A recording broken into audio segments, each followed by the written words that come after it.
In 1492, Diego Alvarez, a young scholar from a quiet Spanish village, received a mysterious map accompanied by a Latin inscription, Ad veritatem per ignem et umbram, to truth through fire and shadow.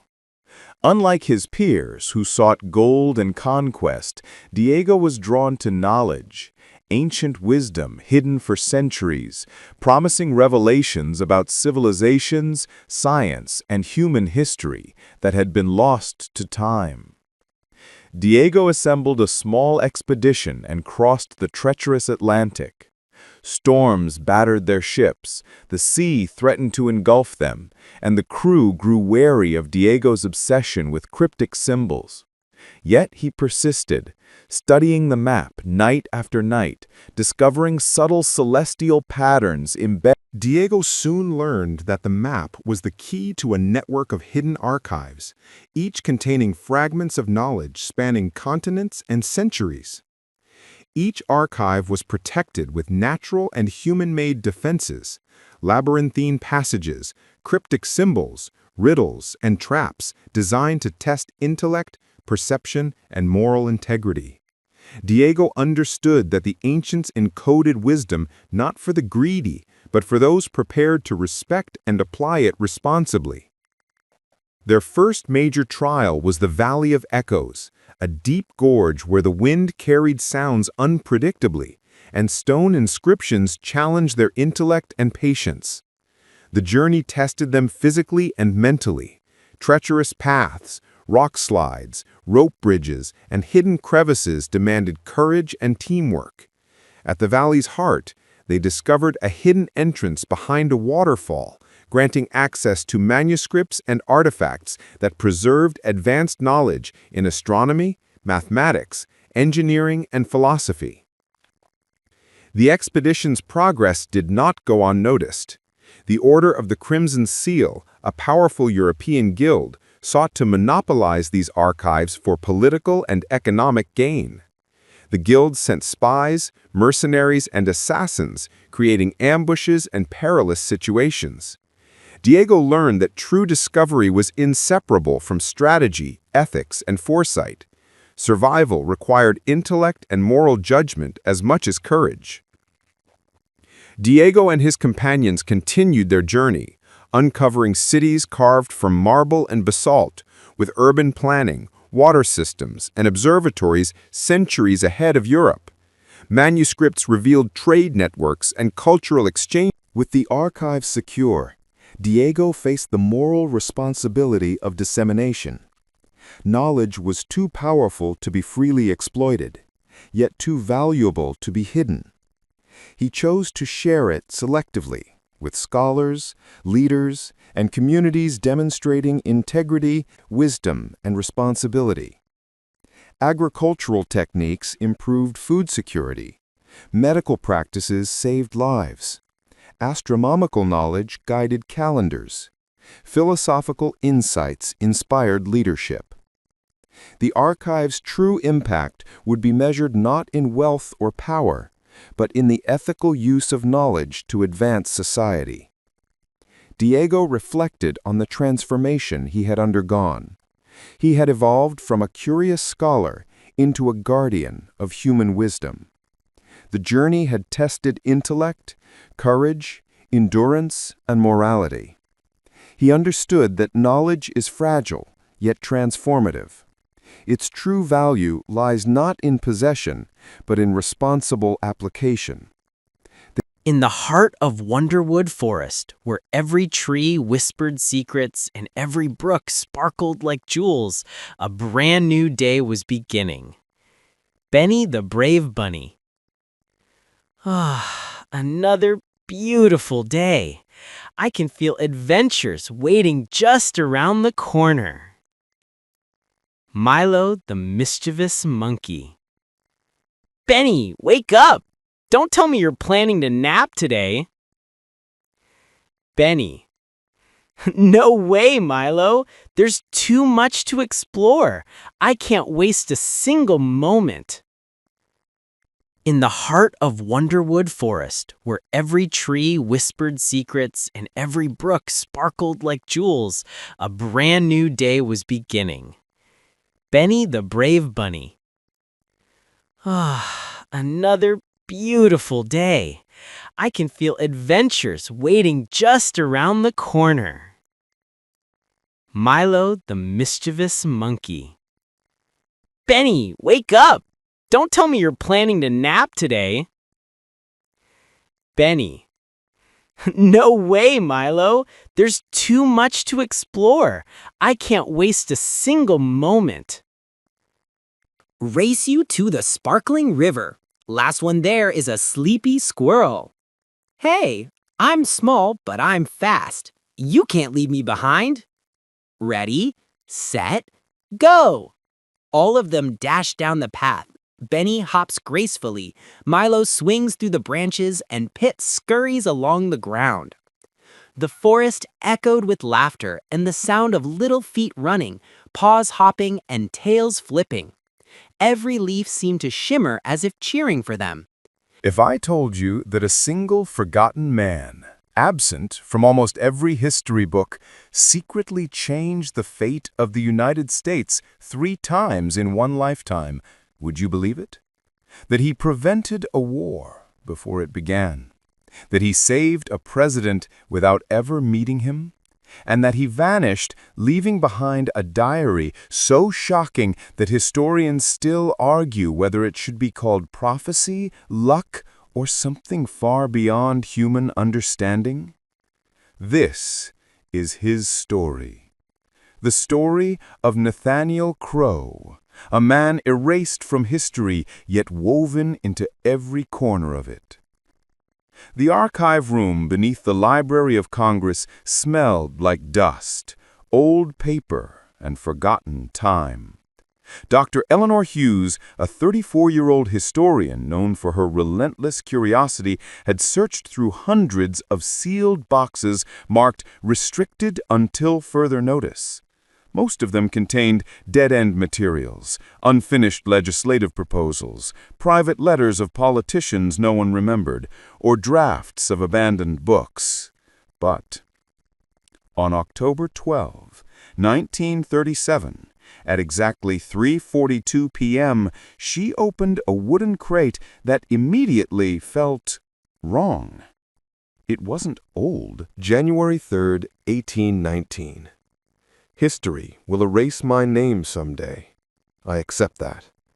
But what history will never realize is that I was there, in the shadows, when the first great fracture of this nation nearly began. Eleanor read the entry again. The first great fracture of the nation didn't happen in 1819, at least not officially. No historian had ever recorded a national crisis in that year. And yet the tone of the diary suggested catastrophe, something suppressed or removed from history entirely. The next entry was longer. January 10th, 1819. President Monroe thinks he is fighting a political battle. He has no idea what truly approaches from within the Southern territories, and I cannot tell him, not yet. President Monroe, the era of good feelings, a time of unity and peace. What was this approaching thing Crow referred to? A rebellion? A conspiracy? A foreign threat? Eleanor turned the page. Before continuing, Eleanor needed to confirm something. She went straight to a dusty old directory of early American census records. Washington, D.C., 1790. The next entry changed everything. February 1, 1819. They ask how I know what I know. I tell them the same lie I always tell, that I calculate outcomes better than others. But the truth is, I am not calculating outcomes. I am remembering them. Eleanor stopped cold. He wasn't predicting the future. He was remembering it, as if he had lived through events that hadn't yet happened, as if he had come from a different timeline or a different future. She looked back at the handwriting. Steady, precise, too modern. "This can't be real," she whispered. But the more she read, the more real it became. Crow wrote about a meeting with President Monroe. He asked why I warned him sharply against granting military autonomy to certain Southern governors. I told him that autonomy would fracture the nation. Crow described gaining access to secret meetings, intercepting letters, leaking information anonymously, and manipulating rivalries between Southern leaders. He didn't serve a government role. He didn't hold authority. He was a ghost in history, a man guiding events from behind curtains. Eleanor read the line that froze her blood. Had I arrived a year later, the United States would have broken in 1820. Arrived, not born, not lived, arrived, as if he came from somewhere else. Eleanor whispered, "What are you?" The final page of that section was torn, but one. Eleanor leaned forward, her heart thumping as she turned to the next section of the diary. The ink was darker here, almost as if Nathaniel Crow wrote these pages under emotional strain. February 27th, 1819. The rumors are no longer rumors. The meeting I eavesdropped on last night confirms it. President Monroe will be killed before summer. Eleanor froze. There was no record, not even hidden folklore, of any attempted assassination on President James Monroe. History described his presidency as peaceful, politically calm, almost dull. But according to Crow, the men planning this are not radicals. They are powerful. One is a senator. One is a judge. One is a general. Eleanor's pulse quickened. A U.S. senator? A federal judge? A military general? If this was true, then an entire chapter of American political stability was nothing but a carefully buried illusion. Crow continued. They believe the president stands in the way of their plan for a Southern dominion. Monroe thinks the Missouri question is political tension. He does not see the barrel of a gun in the shadows behind him. This was no ordinary conspiracy. This was a proto-secessionist movement, decades before the Civil War. But the diary took a darker turn. I have seen this assassination before. Not here, not now, but in a future that no longer exists. Eleanor whispered, "So he really believes he came from another timeline?" The diary detailed the plan. A rifleman would fire from a rooftop during a public military review. Monroe would die instantly. The assassin would never be caught. The South would blame Northern agitation. The North would retaliate politically. A fracture, violent and irreversible, would follow. Crow described it all with disturbing clarity. Not prediction, memory. Crow wrote, I arrived at Judiciary Square 3 hours before the review. Crow described what happened after the failed assassination attempt. The review proceeded. I remained hidden, watching. President Monroe stood proud, unaware that death had been inches from destiny. Crow didn't tell Monroe what had happened. If he knew, he would investigate. If he investigated, he would uncover the men involved. If he uncovered them, the South would erupt in fear. A delicate balance. Crow explained his reasoning.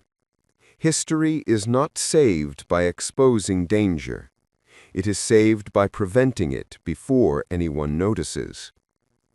Eleanor felt a strange mix of admiration and fear.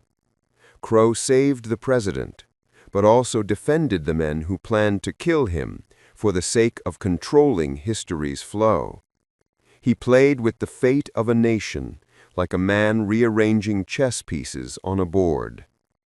The chapter ended with a chilling line. "This is the second fracture I have prevented, but history grows impatient." The next section of the journal described a set of letters, documents Crow stole or intercepted that would have triggered early secession. March 19th, 1819. The letters written by Judge Paxton were the real danger. Not the assassination attempt, not the conspiracy meetings. These letters, if delivered, would turn fear into action. Judge Ambrose Paxton. Eleanor recognized the name. A minor judge from Georgia. No major footprint in American history. Crow wrote that Paxton sent coded messages to 3 Southern governors, urging them to organize armed militias in the event of Northern aggression. Northern aggression that never existed. Crow described spending 3 nights following a horseback courier through forests and rivers until he intercepted the letters on a remote trail. Crow described a secret meeting among Southern elites. He relayed their plans, militia training, supply routes, secret alliances with foreign buyers, economic preparations, and even coded messaging. But he also described their weaknesses. They fear the North, not its armies, but its ideas. Crow concluded, if the assassination had succeeded, these men would have acted. The thought chilled Eleanor. America could have shattered in 1819, not 1861. And no one would know, because Crow stopped it. Crow described seeing the man in gray again, this time in a Charleston marketplace. He stood beneath a tree, untouched by the heat, untouched by time. The stranger approached and spoke calmly. "You cannot keep doing this." Crow replied, "I will do it until history is safe."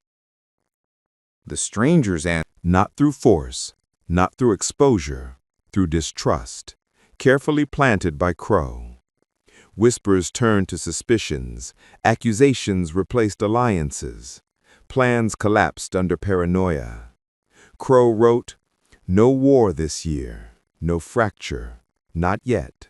But he added, "History does not forget tension, it only delays it." The section ended with a chilling message. "I feel the pull again, the same pull I felt before waking in that barn, as if history is dragging me somewhere new. Then, if I vanish, this diary must remain. Someone must remember the truth, that America was saved not once, but many times by a man who should not exist." After that entry, blank pages. The rest of that journal section ended abruptly, without explanation.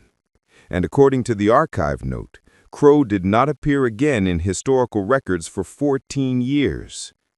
The journal pages for these years were blank.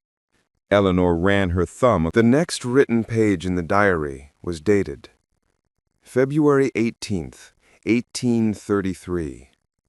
Crow's handwriting was different, sharper, faster, strangely agitated. "I woke today on the banks of the Cooper River. 14 years have passed. I have no memory of where I was." Eleanor held her breath. Crow continued, "I feel as though I took a single step and time shifted beneath me." His clothes were different. His knife was missing. His satchel contained items he didn't recognize. A compass that wasn't his. A map marked with symbols he didn't write. He didn't remember arriving in Charleston. He didn't remember traveling. He simply appeared. Something forced me forward. Something brought me here, to this exact moment in history. Eleanor whispered. He was placed where he was needed. The next entry confirmed her thought. The crisis is at its peak. South Carolina stands ready to break from the Union. Jackson prepares for war. Clay prepares for compromise. But neither man knows the truth, that this crisis is no accident. Crow wrote that he quickly embedded himself in the political chaos of South Carolina. He attended meetings.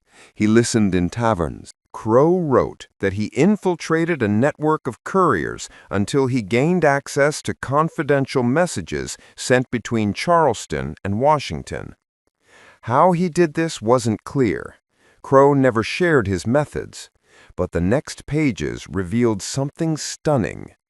Crow reached President Andrew Jackson, not as a formal advisor, not as a diplomat, as a ghost. A nameless messenger who slipped into the right place at the right time.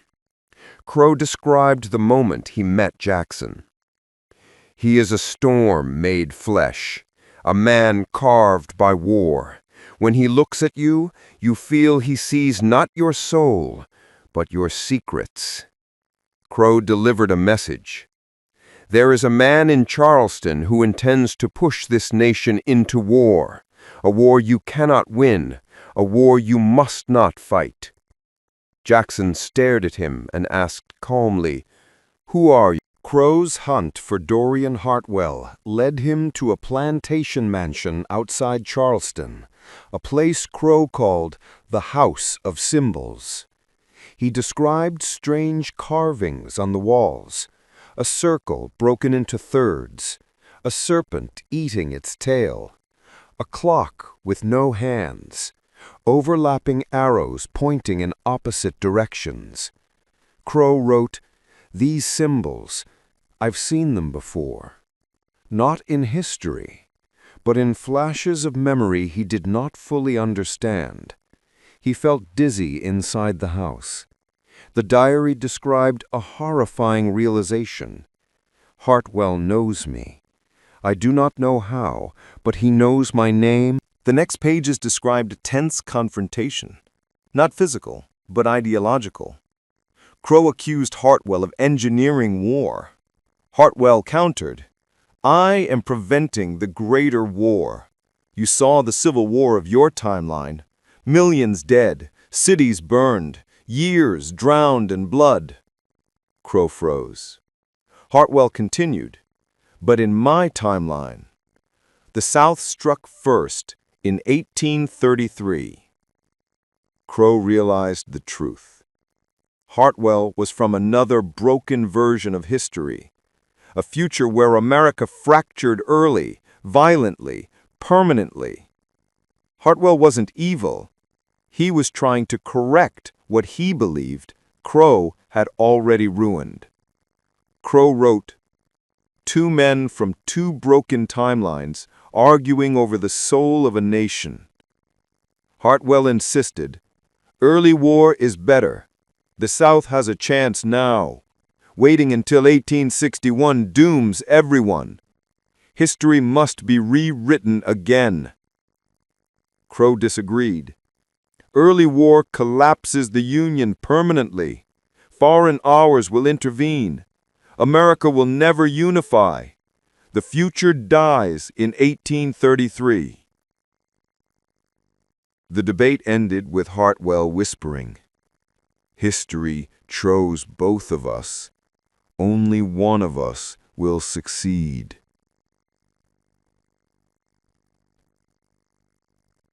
Crow left Hartwell's mansion with a heavy heart. He couldn't kill Hartwell. He couldn't convince him.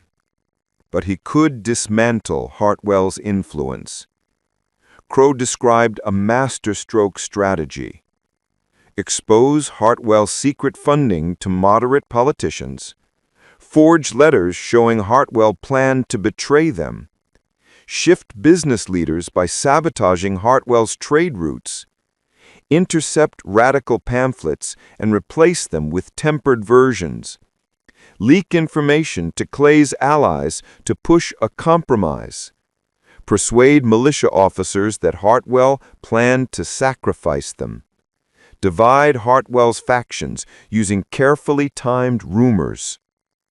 Crow wrote, "A rebellion can be stopped not by force, but by fear of the wrong enemy." The last entry of Part 3 described another encounter, not with Hartwell, with a stranger in gray.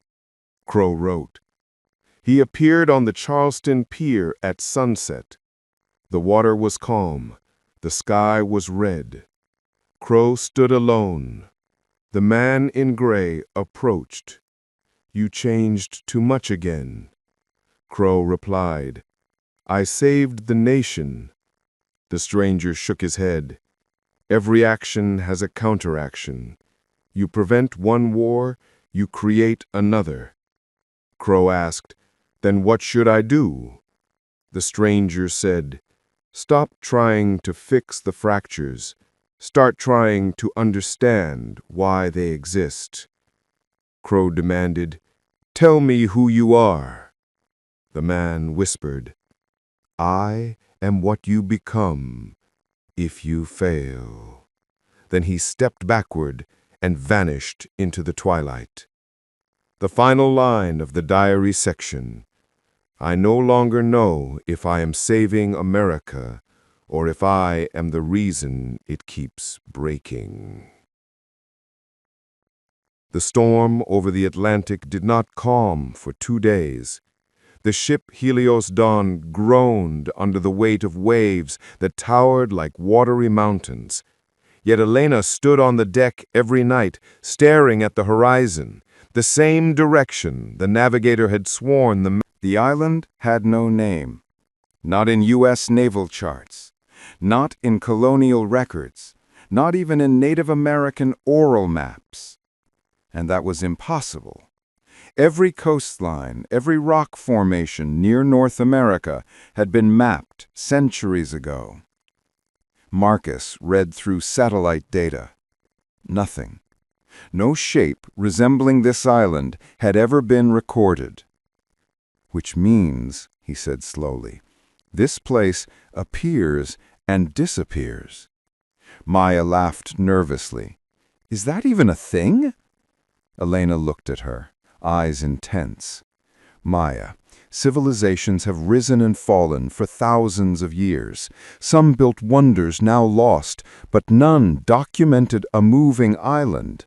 Not until now." The moment Elena stepped onto the damp shore, she felt the temperature drop. Not cold, but absence of life. No warmth, no insects, no organic smell. Just stone and stillness. They walked up a cracked stone staircase, swallowed by moss. Halfway up, they found something chilling. An iron plaque, rusty but readable. Nova Solaria, 1512. Underneath, "Property of the Crown, access forbidden." Marcus blinked. But what crown? Spain? Portugal? Elena shook her head. No known colonial power used this title, and no expedition in 1512 charted anything. The island had no name. Not in U.S. naval charts. Not in colonial records. Not even in Native American oral maps. And that was impossible. Every coastline, every rock formation near North America had been mapped centuries ago. Marcus read through satellite data. Nothing. No shape resembling this island had ever been recorded. "Which means," he said slowly, "this place appears and disappears." Maya laughed nervously. "Is that even a thing?" Elena looked at her, eyes intense. "Maya, civilizations have risen and fallen for thousands of years. Some built wonders now lost, but none documented a moving island. Not until now." The moment Elena stepped onto the damp shore, She felt the temperature drop. Not cold, but absence of life. No warmth, no insects, no organic smell. Just stone and stillness. They walked up a cracked stone staircase, swallowed by moss.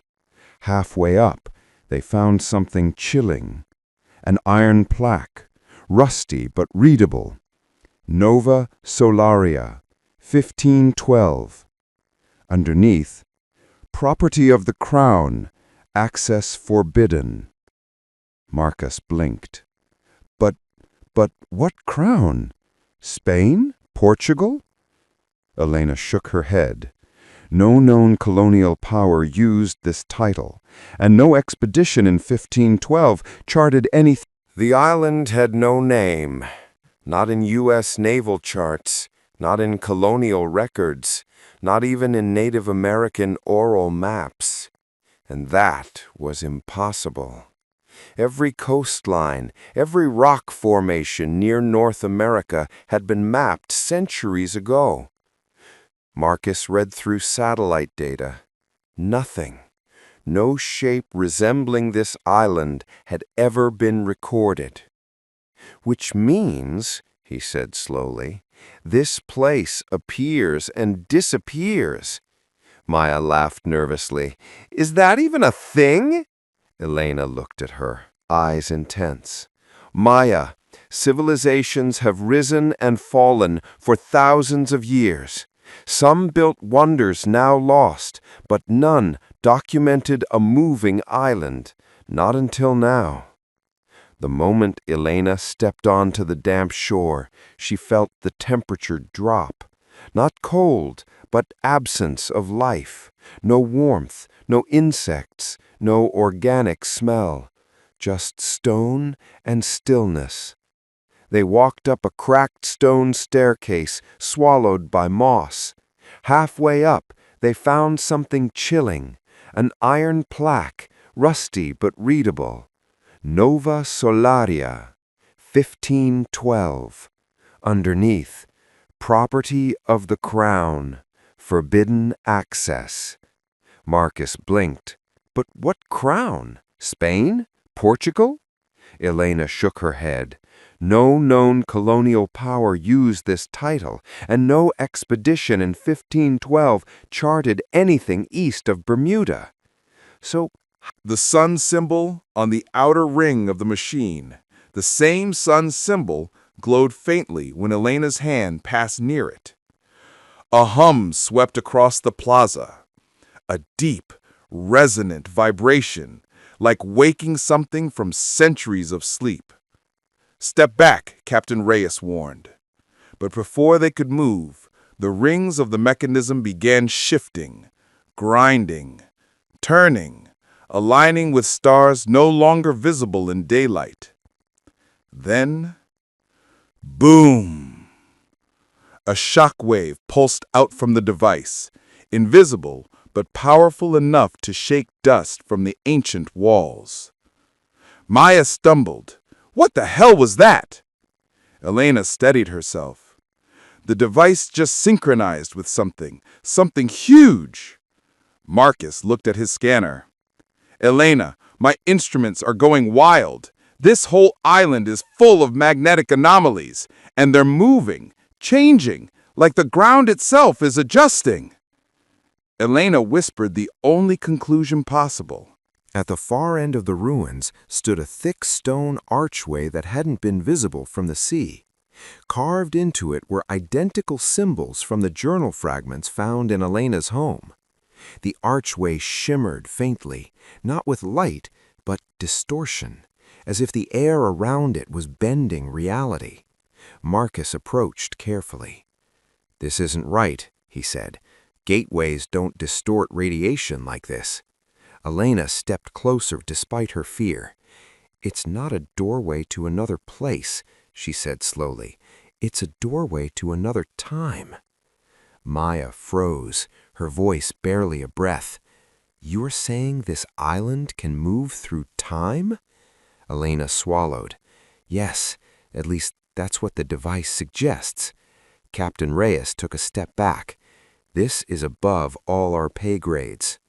Elena raised the metal plate toward the shimmer. The air rippled.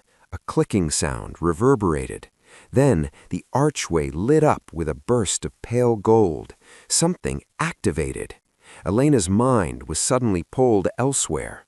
A flash, a city of unfamiliar architecture glowing under twin moons. Ships of a design she had never seen. Wooden hulls, metal frameworks, and sails that shimmered like glass, catching. Just as she spoke, a sound echoed from deep beneath the ruins. A low, rhythmic thump, like a heartbeat. Slow at first, then faster. Marcus stepped back. "Elena, tell me that's the tides."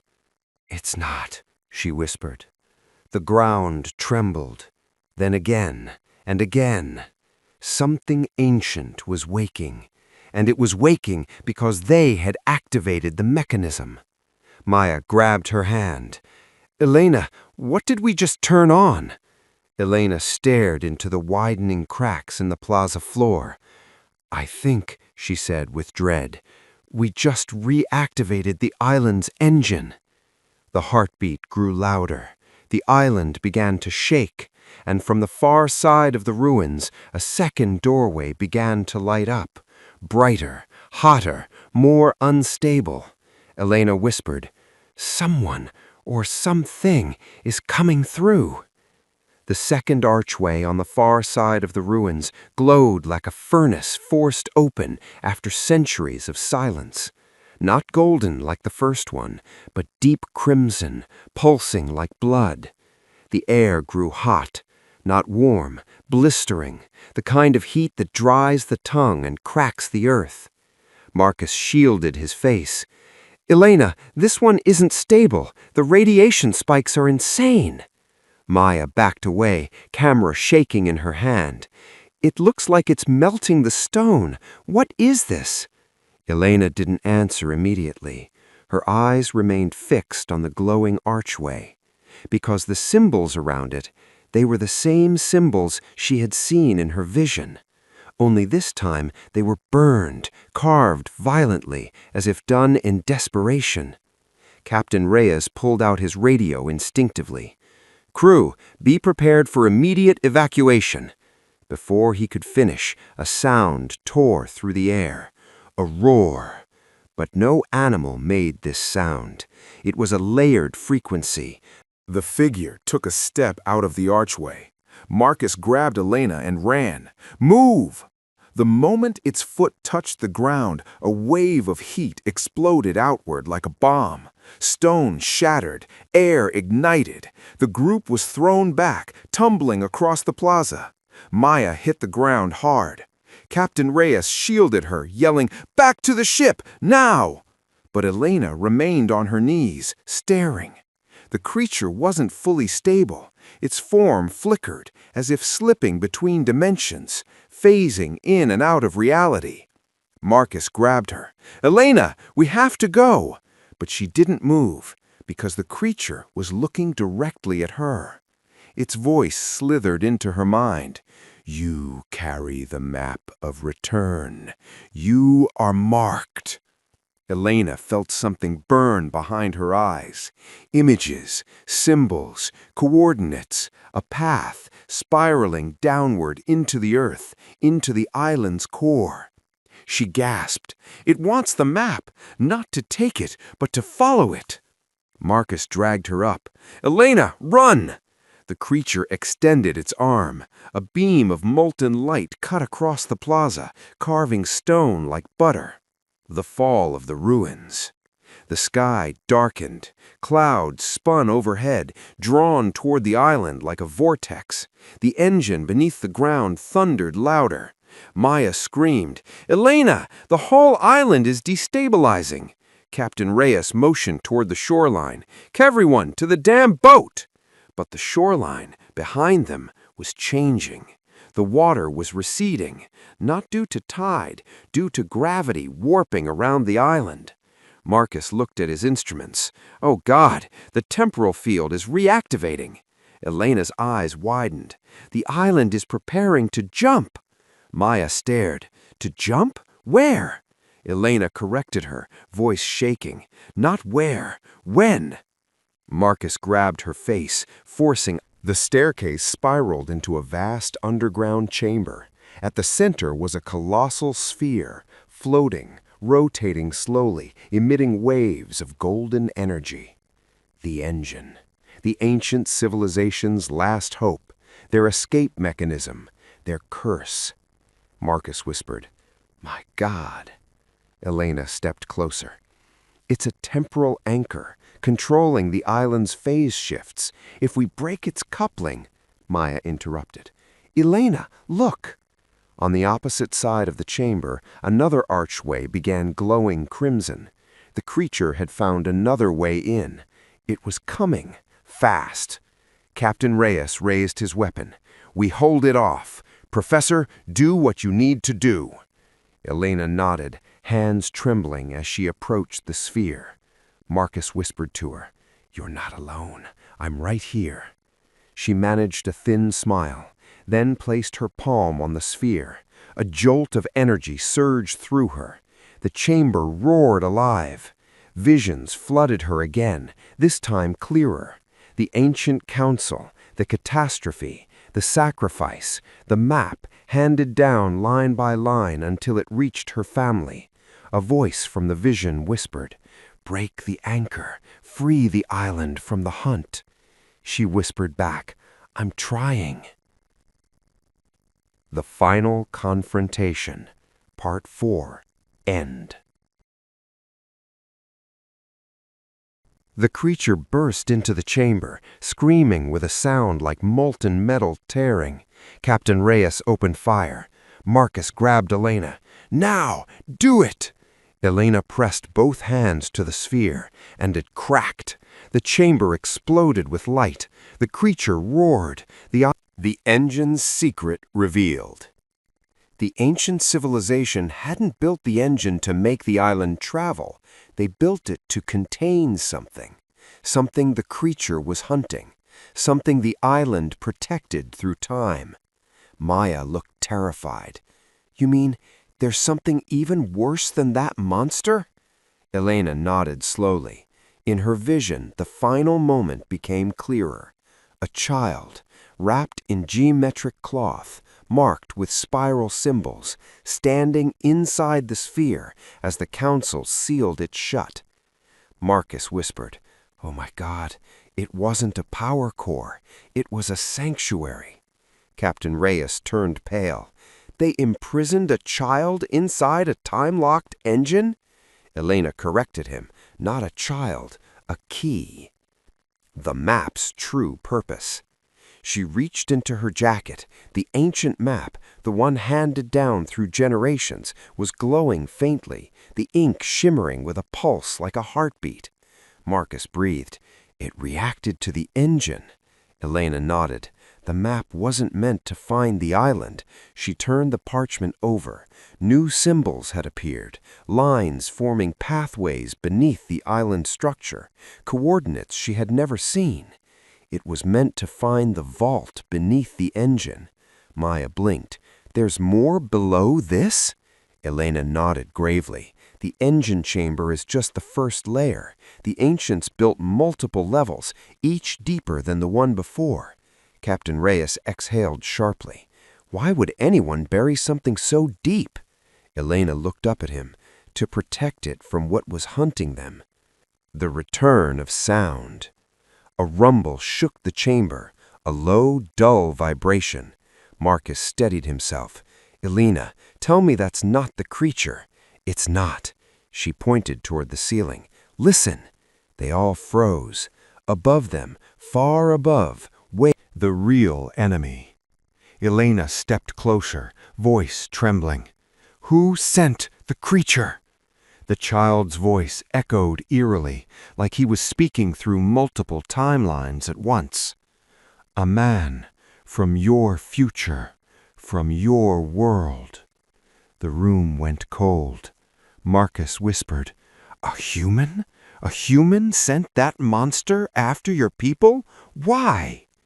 The child lowered his hand. Because we escaped him once, and he wants what only I can unlock. Maya trembled. What is that? The child's eyes blazed gold. The final route, the path to the lost continent. Elena felt the blood drain from her face. The lost continent? Atlantis? The child blinked once, then spoke the word that changed everything. Not Atlantis, America. The chamber fell silent, completely silent. Marcus shook his head. Elena, what did he just say? Elena whispered, He's saying the continent that vanished, the one the ancients tried to save, the one that was destroyed, she swallowed hard, was an ancient version of North America.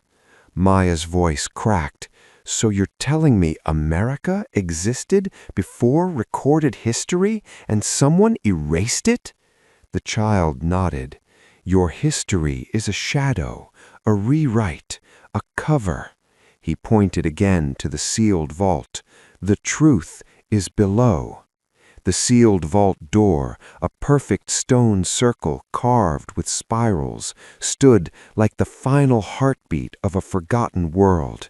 Its surface glowed faintly, as if responding to the presence of the child now standing before them. Maya swallowed hard. Elena, he wants us to open that? We barely survived opening the first chamber. Marcus kept his eyes on the child. What happens if we open it? The child stepped closer to the stone door. He touched one of the spirals.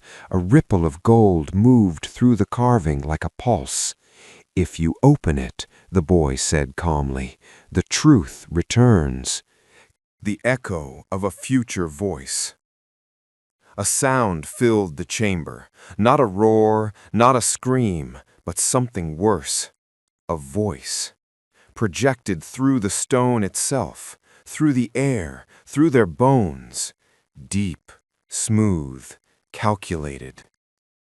Hello, Professor Calder. Elena froze. No, that's not possible. The child backed behind her, trembling. Marcus grabbed her arm. Elena, who is that voice? She whispered. Alden Trice. The voice laughed lightly. You've done well. You released the key, and you've brought him exactly where I needed him to be. Captain Reyes raised his weapon toward the darkness. Show yourself. The chamber lights flickered. A holographic-like shimmer formed across the far wall, a projection woven into the air itself. A man appeared, tall, sharp-featured, hair silver at the temples, eyes cold enough to freeze oceans. Not a ghost, not a memory, a live transmission. Alden Price smirked. Ah, so you can open the vault, just like your ancestor. Elena stiffened. My ancestor? The hunter returns. Suddenly, the chamber's crimson light flared. Marcus spun around. Oh, God! No, not again!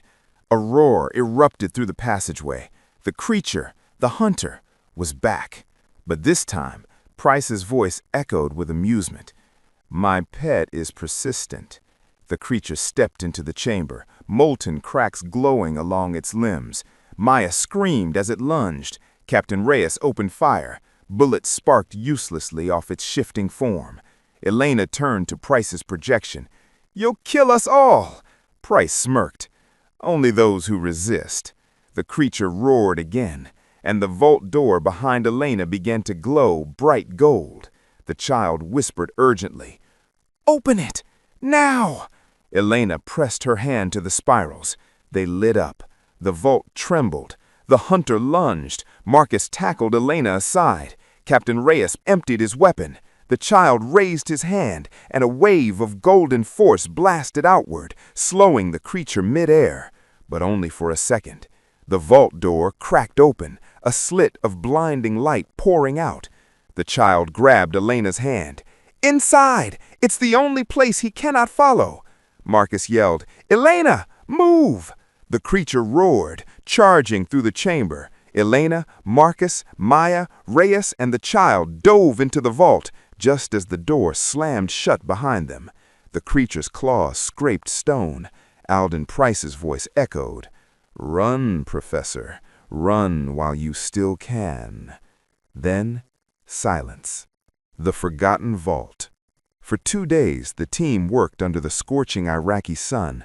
Sandstorms rolled over the desert, swallowing the horizon, but they didn't stop.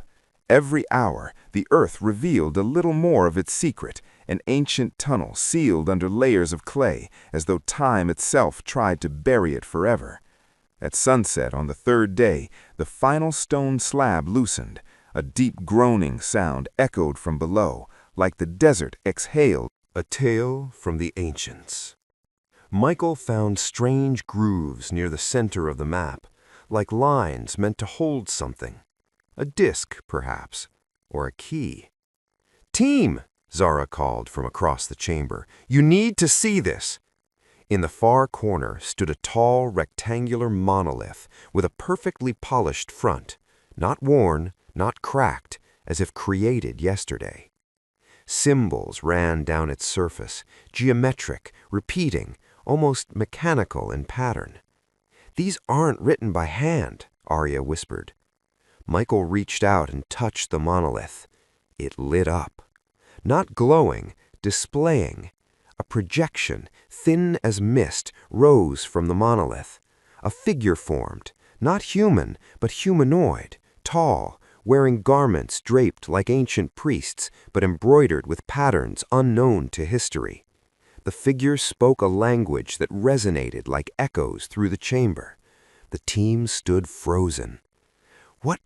What is this?" Michael said, voice shaking. "An ancient recording," Arya whispered. "Pre-human era, a civilization we don't even have a name for." The figure's voice deepened, and the projection shifted, showing ancient Earth, lush green, oceans calm, skies clear. Then chaos, fire raining from above, the oceans rising, continents splitting. Michael stepped closer. "It's a record of a global catastrophe." The projection zoomed in to the unknown island chain. Arya felt her stomach twist. It matched the coordinates hidden within the explorer's diary. The projection faded. The monolith went dark. But one line remained glowing at the bottom. "Return to the place where the water swallowed the sky." Arya tightened her fists. The next destination was no longer a guess. It was a directive. A shadow watching them. The team spent hours documenting the chamber, but something else happened, something none of them noticed at first. A small lens-like object embedded in the wall rotated. It followed their movements, watching, recording. And deep behind that lens, in tunnels untouched for millennia, something ancient shifted, breathing a dry, hollow breath. Because the chamber wasn't abandoned, it was waiting. And now it was awake.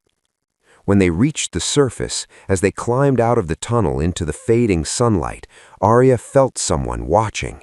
Not paranoia, something sharper. A black drone hovered far away, silent, small, almost invisible against the sky. Michael saw it an instant later. "Wait, what is that?" Before they could grab binoculars, the drone shot upward. The desert night was absolute. The only light came from the truck's headlights and the faint pulse of the glowing stone Arya clutched in her hand. Every jolt over the uneven sand made her stomach churn, but she didn't dare release it. The stone thrummed with energy, as if alive, as if aware of what was coming. Michael kept driving, eyes glued to the dark horizon. "We need a plan. They're not just chasing us. They know exactly where we're heading." Zara held the flare gun tight, checking the rearview mirror. "And they're not giving up. Whatever's in that chamber, they'll kill anyone who tries to touch it." Arya exhaled, focusing on the stone. Its energy was calming, yet terrifying. A faint light emanated, projecting shimmering lines that formed over the dashboard, showing a map not of the desert, not of the land they knew. Michael leaned over. "Wait, is that—" "Yes," Arya whispered. "It's pointing to the ocean, to the coordinates from the chamber, the lost island." The ocean beckons. By dawn, the desert gave way to a rocky coastline. The team had barely slept, but they kept moving. The stone hummed louder with each step, like a heartbeat syncing with their own. Michael parked near a small abandoned harbor. Rusted boats sat half-sunken, remnants of a time when people first tried to chart the coastline. But Arya's glowing stone hovered above the sand, pulsing faster, drawing them toward a particular vessel, an old schooner tucked behind jagged rocks. "This is it," Arya said. "It's as if the stone is choosing it." They climbed aboard. The wood creaked under their weight. The sails were tattered, the rigging frayed, but the hull looked intact. Somehow, despite centuries of neglect, it seemed preserved. Michael muttered, "This doesn't make sense. How? Why?" Arya didn't answer. She had already stepped to the deck, holding the stone aloft. Light shot from it, striking the water. In the distance, a faint shape began to emerge, a silhouette, shifting and twisting, as if hiding in plain sight. Zara's eyes widened. That's the island, isn't it?" "Yes," Arya said, voice steady. "The lost island, hidden by time, but not lost to its protectors." Crossing into the unknown. The schooner groaned as Michael unfurled the sails. Somehow the wind picked up, pushing them forward even against the calm sea. The stone hummed, pulsing faster with each passing wave, guiding them toward the island. Hours passed. Mist rolled in, thick and unnatural. It wasn't ordinary fog. It shimmered, reflecting light in strange geometric patterns. Shapes seemed to flicker inside it, shadows of impossible structures rising and falling. Arya gripped the rail. "This isn't normal. The island, it's phasing in and out of time. We're entering a space between worlds." Michael's knuckles whitened on the tiller. "So what? We could just vanish?" "Possibly. But if we trust the stone, it will guide us safely." Zara kept watch, pistol ready, scanning the mist for movement. "I don't like this. Feels watched." She was right. The interior of the island would reveal the lost civilization, its technology, and the first confrontation with Alden Price himself. The darkness inside the golden door was not ordinary. It didn't feel like a void. It felt alive.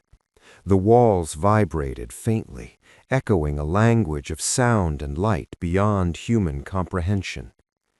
Arya led the group cautiously. The child from the vault walked beside her, calm as if he had been here before. Michael and Zara followed, weapons drawn but lowered, sensing that force here was not necessarily hostile, at least not yet.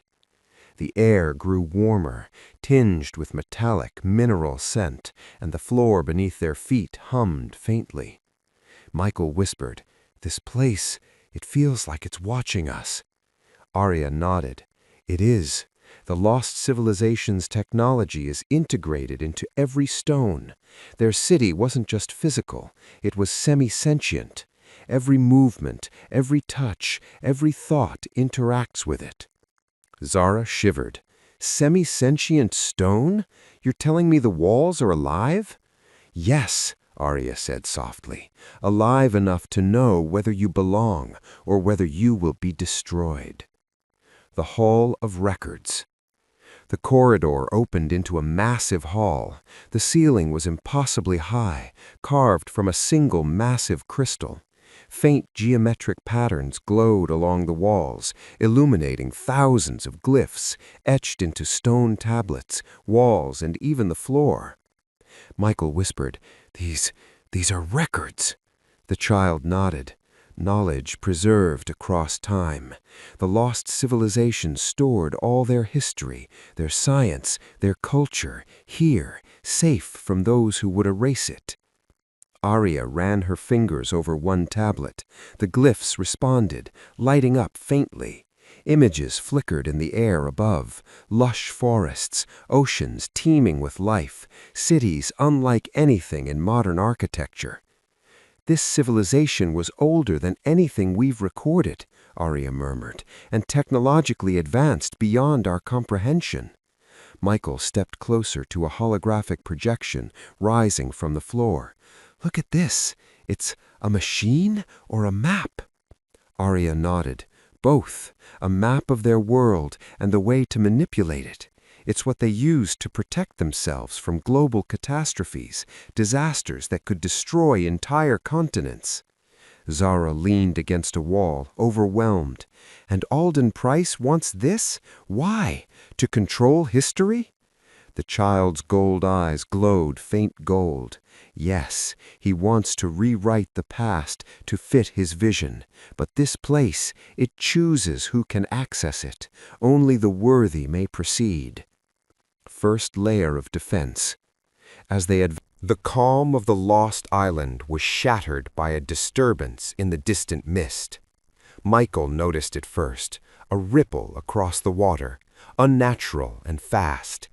The sails of the schooner, anchored in the hidden harbor, shivered, though there was no wind. Zara's hand tightened on her pistol. Something's coming. I don't know what, but it's big. Arya held the glowing stone.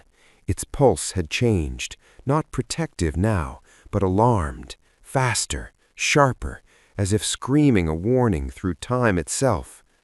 The child from the vault whispered, voice trembling. He has arrived. The arrival. A golden light erupted over the horizon. The water itself seemed to bend and shimmer. The air vibrated, resonating with frequencies beyond hearing. Then a figure emerged. Tall, human in shape, clad in a black exosuit, sleek, reflective. But every movement carried a ripple through reality. He stepped onto the shore before even traversing the water, a perfect demonstration of the advanced technology Arya had only glimpsed in the vault. Michael gasped. It's him, Price. Zara raised her pistol, firing reflexively. The bullets dissipated mid-air, vaporizing into nothing. Arya whispered, He's not bound by normal physics. Time itself bends around him. The child stepped in front of Arya. He can't enter this place fully yet. The island prevents him, for now, but he will try. Alden Price smiled, calm, almost amused. Ah, the map-bearer and her companions. You have done well to reach this far, but I cannot allow you to interfere with destiny. First confrontation. The ground trembled, shadows stretched from the cliffside forests, forming monstrous silhouettes, hunters, ancient guardians, awakened by Price's proximity. Michael shouted, He brought them! The hunters! Arya held the stone aloft. Light shot out, forming a protective barrier around their small group. The guardians paused, inspecting the light, then withdrew. For now, the stone held. Price advanced. Impressive, but temporal shields will not hold forever. I am patient and persistent.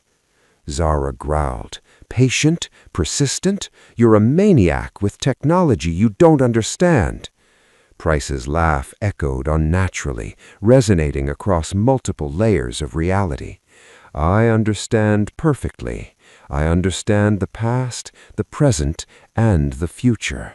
And soon, all of history will bend to my design. The child whispered urgently to Arya. He must not reach the heart. The heart will resist him, but only for a short time. You must proceed now. Arya nodded. We have no choice. Follow me. Stay close. Do not let him reach us. The path of spirals.